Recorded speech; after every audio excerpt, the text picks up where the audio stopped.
اللہ اللہ اللہ اللہ۔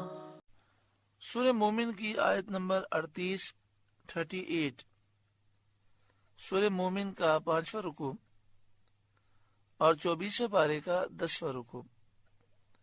اللہ رب العالمین نے ارشاد فرمایا وقال الذی آمن، اور وہ ایمان والا بولا یا قوم اتبعونی، اے میری قوم میرے پیچھے چلو، اہدکم سبیل الرشاد، میں تمہیں بھلائی کی راہ بتاؤں، یا قومی، اے میری قوم، انما هذه الحیات الدنیا متاع، اے میری قوم یہ دنیا کا جینا تو کچھ برتنا ہی ہے، یعنی تھوڑی مدت کے لیے ناپائیدار نفع ہے جس کو بقا نہیں، دنیا کی زندگی بے حد مختصر ہے۔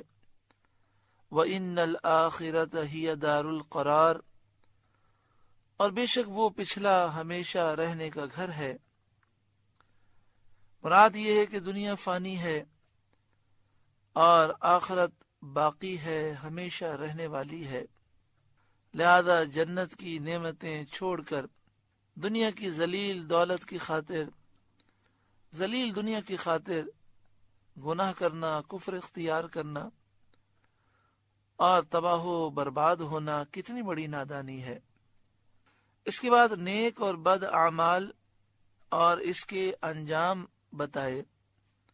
من عمل سیئۃ، جو برا کام کرے، فلا یجزا الا مثلہا، تو اسے بدلہ نہ ملے گا مگر اتنا ہی، ایک برائی کی تو اسی برائی کا بدلہ ملے گا۔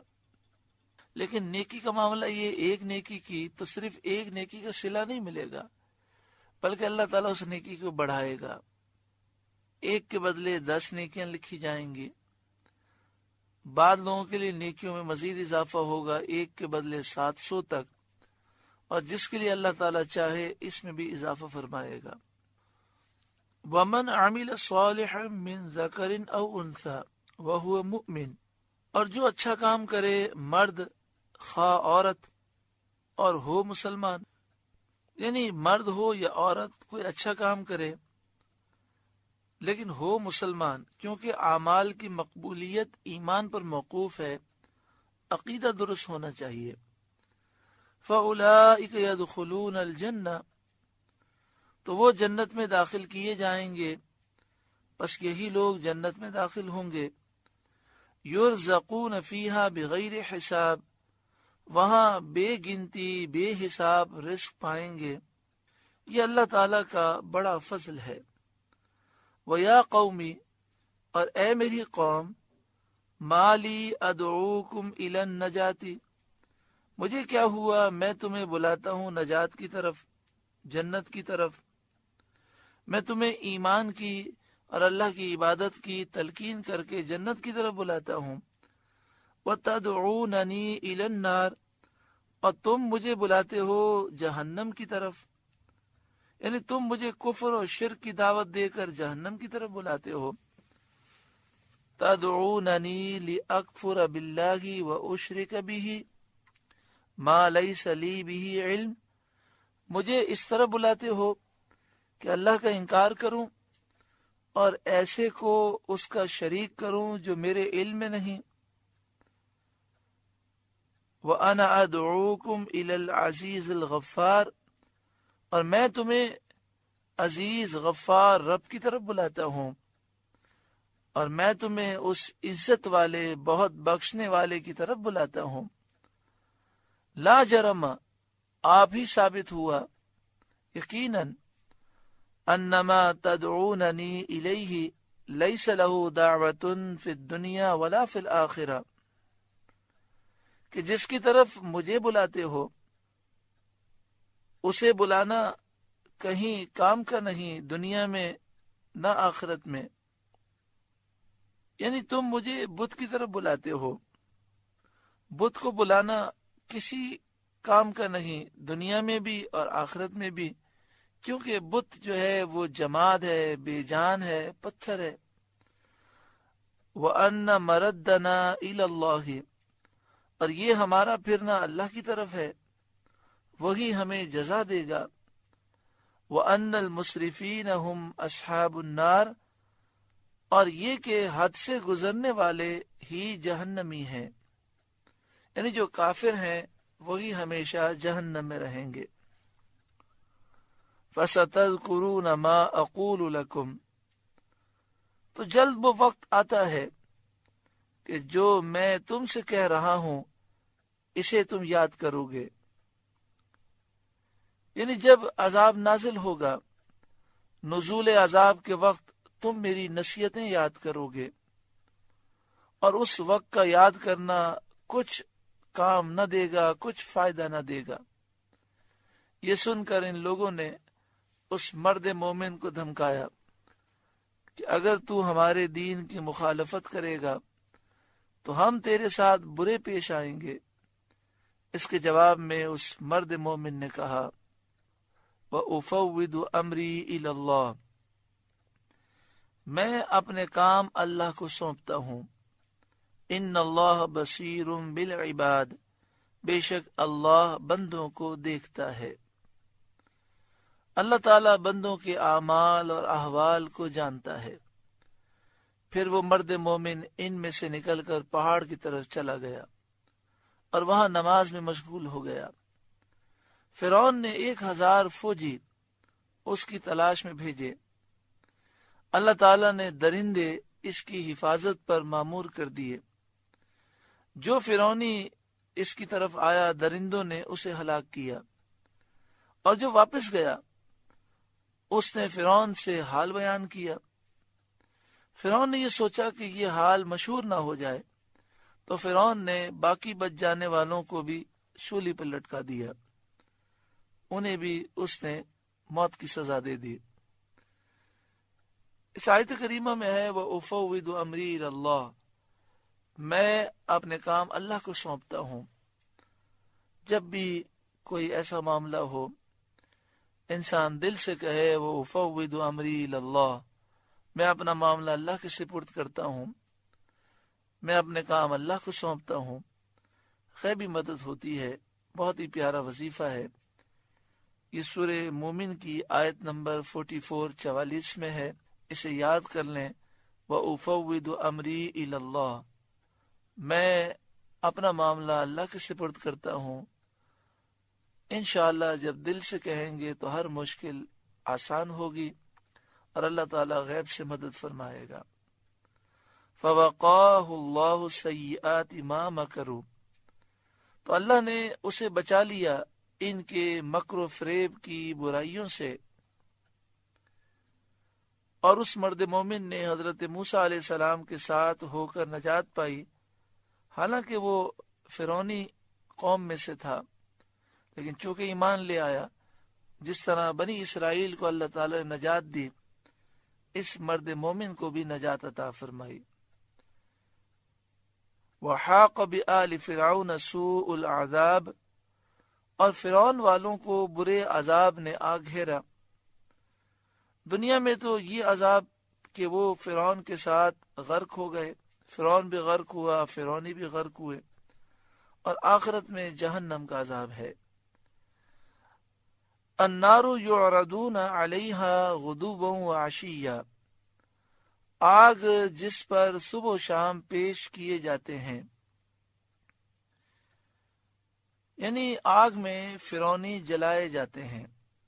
حضرت عبداللہ بن مسعود رضی اللہ تعالی عنہ نے فرمایا، فرعونیوں کی روحیں کالے پرندوں کے جسموں میں ہر دن 2 مرتبہ صبح و شام آگ پر پیش کی جاتی ہیں، اور ان سے کہا جاتا ہے کہ یہ آگ تمہارا مقام ہے، اور قیامت تک ان کے ساتھ یہی معمول رہے گا۔ اس آیت سے عذاب قبر کے ثبوت پر استدلال کیا جاتا ہے، یعنی اس آیت سے ثابت ہوتا ہے کہ مرنے کے بعد قیامت سے پہلے عذاب ہے، جسے عذاب قبر کہتے ہیں، عذاب برزخ کہتے ہیں۔ کیونکہ یہاں پہ فرمایا گیا النار یعرضون علیہا غدوا وعشیا، جہنم کی آگ پر صبح و شام فرعونی پیش کیے جاتے ہیں۔ اور آگے فرمایا وَيَوْمَ تَقُومُ السَّاعَةُ، اور جس دن قیامت قائم ہوگی، ادخلوا آل فرعون اشد العذاب، حکم ہوگا فرعون والوں کو، فرعونیوں کو سخت تر عذاب میں داخل کرو۔ تو اس سے معلوم ہوا کہ جہنم کا جو عذاب ہے اس کا آگے ذکر ہے، اور یہ عذاب برزخ، عذاب قبر کا ذکر ہے۔ بخاری و مسلم کی حدیث میں ہے کہ ہر مرنے والے پر اس کا مقام صبح و شام پیش کیا جاتا ہے، جنتی پر جنت کا اور جہنمی پر جہنم کا مقام پیش کیا جاتا ہے، اور اس سے کہا جاتا ہے کہ یہ تیرا ٹھکانہ ہے، یہاں تک کہ قیامت کے دن اللہ تعالیٰ تجھ کو اس کی طرف اٹھائے۔ قیامت تک وہ عذاب میں گرفتار رہے گا، عذاب قبر میں، عذاب برزخ میں۔ اسی طرح جو نیک ہوگا وہ قیامت تک جنت کی نعمتوں سے اور اس کی ٹھنڈک سے فائدہ اٹھائے گا۔ اسی کو حدیث پاک میں فرمایا گیا کہ قبر کسی کے لیے جنت کا باغ ہے اور کسی کے لیے جہنم کا گڑھا ہے۔ اللہ تعالی ہمیں عذاب قبر سے محفوظ فرمائے۔ وَإِذْ يَتَحَاجُّونَ فِي النَّارِ، اور جب وہ آگ میں باہم جھگڑیں گے، اے محبوب آپ ذکر فرمائیے اپنی قوم سے، جہنم کے اندر کافروں کے آپس میں جھگڑنے کا حال یہ ہوگا، آگ میں جہنم میں آپس میں جھگڑیں گے، فَيَقُولُ الضُّعَفَاءُ لِلَّذِينَ اسْتَكْبَرُوا، تو کمزور ان سے کہیں گے جو بڑے بنتے تھے، یعنی جو کافروں کے لیڈر ہوں گے، سردار ہوں گے، ان سے عام کافر کہیں گے اِنَّا كُنَّا لَكُمْ تَبَعًا، ہم تمہارے تابع تھے دنیا میں اور تمہاری وجہ سے ہی کافر بنے، فَهَلْ أَنْتُمْ مُغْنُونَ عَنَّا نَصِيبًا مِنَ النَّارِ، کیا تم ہم سے آگ کا کوئی حصہ گھٹا لوگے؟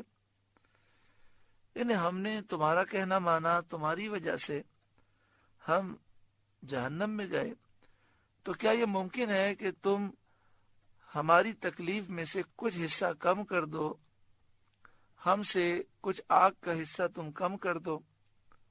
قال الذین استکبروا انا کل فیہا، وہ تکبر والے کہیں گے ہم سب آگ میں ہیں، یعنی جو کافروں کے سردار ہوں گے وہ جواب دیں گے ہم سب آگ میں ہیں، ہر ایک اپنی مصیبت میں گرفتار ہے، ہم میں سے کوئی کسی کے کام نہیں آ سکتا۔ ان اللہ قد حکم بین العباد، بے شک اللہ بندوں میں فیصلہ فرما چکا، ایمانداروں کو اس نے جنت میں داخل کر دیا اور کافروں کو جہنم میں داخل کر دیا، جو ہونا تھا ہو چکا۔ وقال الذین فی النار لخزنۃ جہنم ادعوا ربکم، اور جو آگ میں ہیں اس کے داروغوں سے وہ کہیں گے اپنے رب سے دعا کریں، یخفف عنا یوما من العذاب، ہم پر عذاب کا ایک دن ہلکا کر دے۔ یعنی جہنم میں جو فرشتے ہیں ان سے کہیں گے، جو جہنم کے خازن ہیں حضرت مالک ان سے کہیں گے ادعوا ربکم، اپنے رب سے آپ دعا کریں، یخفف عنا یوما من العذاب، کہ ہم پر عذاب کا ایک دن ہلکا کر دے، یعنی دنیا کے ایک دن کی مقدار تک ہمارے لیے عذاب میں تخفیف رہے، عذاب ہلکا ہو جائے۔ قالوا، وہ کہیں گے اولم تک تأتیکم رسولکم بالبینات، کیا تمہارے پاس تمہارے رسول روشن نشانیاں نہ لاتے تھے؟ کیا انہوں نے واضح معجزات پیش نہ کیے تھے؟ یقیناً انہوں نے کیے تھے، یعنی اب تمہارے لیے عذر کی کوئی جگہ باقی نہ رکھی۔ قالوا بلا، جہنمی کہیں گے کیوں نہیں، یعنی کافر انبیاء کے تشریف لانے کا اقرار کریں گے اور اپنے کفر کرنے کا اقرار کریں گے۔ قالوا فادعوا، وہ کہیں گے تو تم ہی دعا کرو، یعنی جہنم کے فرشتے ان کافروں سے کہیں گے کہ ہم کافر کے حق میں دعا نہ کریں گے، تم ہی دعا کرو اور تمہارا دعا کرنا بھی بیکار ہے۔ وما دعاء الکافرین الا فی ضلال، اور کافروں کی دعا نہیں مگر بھٹکتے پھرنے کو، یعنی کافروں کی دعائیں اس وقت قبول نہ ہوں گی اور وہ پکاریں گے لیکن ان کی مدد نہ کی جائے گی، وہ ہمیشہ جہنم میں رہیں گے۔ سورہ مومن کا 5واں رکوع مکمل ہوا۔ اللہ تعالیٰ اس رکوع کے نور سے ہمارے قلوب کو روشن منور فرمائے۔ پیارے محترم بھائیوں اور بہنوں، سارا دار و مدار ہے خاتمہ بالایمان پر۔ اگر خاتمہ ایمان پر ہوا تو بالآخر جنت میں بندہ مومن ضرور جائے گا۔ ہزاروں، لاکھوں، کروڑوں، اربوں ایسے لوگ ہوں گے کہ جو اللہ کی رحمت سے اور نبی اکرم صلی اللہ علیہ وسلم کی شفاعت کے صدقے میں بلا حساب و کتاب جنت میں داخل ہوں گے۔ کئی ایسے گناہگار ہوں گے کہ جن کے نصیب میں لاکھوں سال کی سزا ہوگی، لیکن حضور کی شفاعت کے صدقے میں وہ سزا معاف ہو جائے گی یا ایک لمحے میں تبدیل ہو جائے گی۔ صرف انہیں جہنم میں غوطہ دیا جائے گا اور پھر جنت میں داخل کر دیا جائے گا۔ کچھ ایسے لوگ ہوں گے کہ چند دن یا چند مہینے یا چند سالوں کی مقدار جہنم میں رہیں گے، پھر جنت میں داخل ہو جائیں گے۔ جب وہ جنت میں داخل ہوں گے اور جیسے ہی وہ جنت کی ہوا پائیں گے تو سارے پچھلے غم بھول جائیں گے اور انہیں ایسا محسوس ہوگا کہ ہمیشہ سے ہم جنت میں تھے۔ کوئی تکلیف، کوئی رنج ان کے دلوں پر نہیں ہوگا۔ سارا دار و مدار اس پر ہے کہ خاتمہ ایمان پر ہو۔ ہمیں چاہیے کہ ہم اپنے بچوں، اپنی نسلوں کے ایمان کی فکر کریں، ہر اس چیز سے بچیں جو ایمان کو زائل کرنے والی ہے، بری صحبت سے بچیں، ٹی وی کے برے پروگرام سے بچیں، اسی طرح موبائل اور انٹرنیٹ کے ذریعے آنکھیں بند کر کے ہر ایک کی بات سننا، یہ ایمان کو زائل کرنے کا سبب ہو سکتا ہے۔ اللہ تعالی ہر ایک کو ایمان کی حفاظت نصیب فرمائے۔ اور یہ بھی یاد رکھیں کہ جس چیز کی فکر نہ کی جائے وہ چیز بسا اوقات چلی جاتی ہے۔ تو ہمیں چاہیے کہ ہم ایمان کی فکر کریں، بار بار اللہ تعالی سے دعا کریں کہ اللہ تو اپنا کرم فرما اور ہمیں خاتمہ بالایمان خیر و عافیت کے ساتھ نصیب فرما۔ آمین بجاہ سید المرسلین صلی اللہ علیہ وآلہ وسلم۔ اللہ اللہ اللہ